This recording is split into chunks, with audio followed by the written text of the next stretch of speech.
Hola, hoy vamos a meternos de lleno en un tema complejo y bastante duro, la situación en Michoacán, en México. Y el punto de partida es un suceso trágico, el asesinato de Hipólito Mora. Él fue una figura clave, recordemos, por cofundar las autodefensas allá por 2013. Sí, y para analizarlo nos basamos en una discusión online que hemos revisado a fondo, una conversación que no solo toca los hechos, sino que, bueno, va más allá.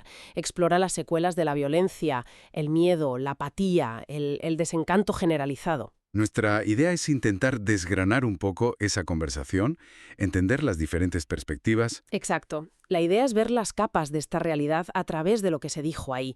Veremos el contexto histórico que mencionan, las experiencias personales que se compartieron y las conclusiones que ya adelantamos son a menudo bastante desoladoras. Vale, pues empecemos por el principio, por el asesinato de Mora. En esa discusión se planteaban dudas, ¿no? Sobre quién pudo ser. Si Cárteles Unidos o el CJNG. Sí, dos grupos con mucha fuerza allí. Y se destacaba algo importante de Mora, su fuerte arraigo a la Ruana, su tierra. Claro, a pesar de todo.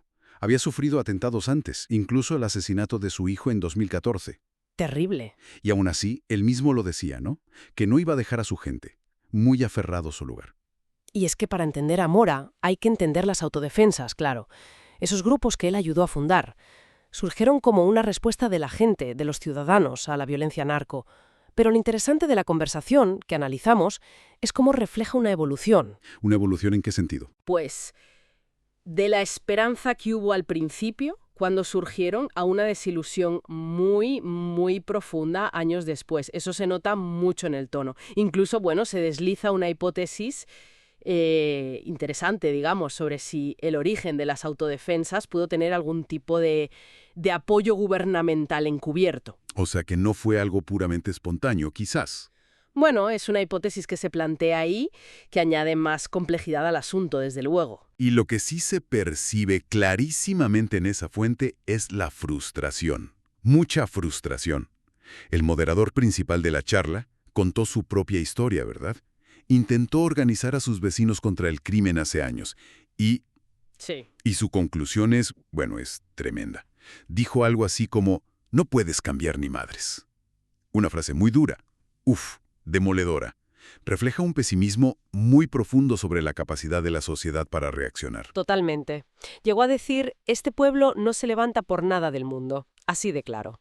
Y esa sensación, ese pesimismo, conecta con lo que contaba otra participante importante en la conversación. Exacto. Ella describía un miedo irracional, decía. Un miedo que paraliza a su comunidad incluso ante amenazas que luego resultan ser falsas. Miedo paralizante, sí. Y criticaba mucho la pasividad general.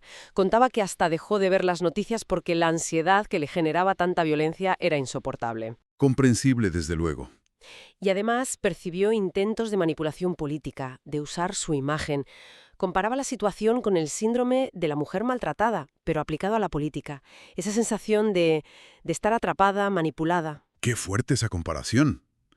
Y menciona también la corrupción, ¿no? La cooptación de líderes sociales.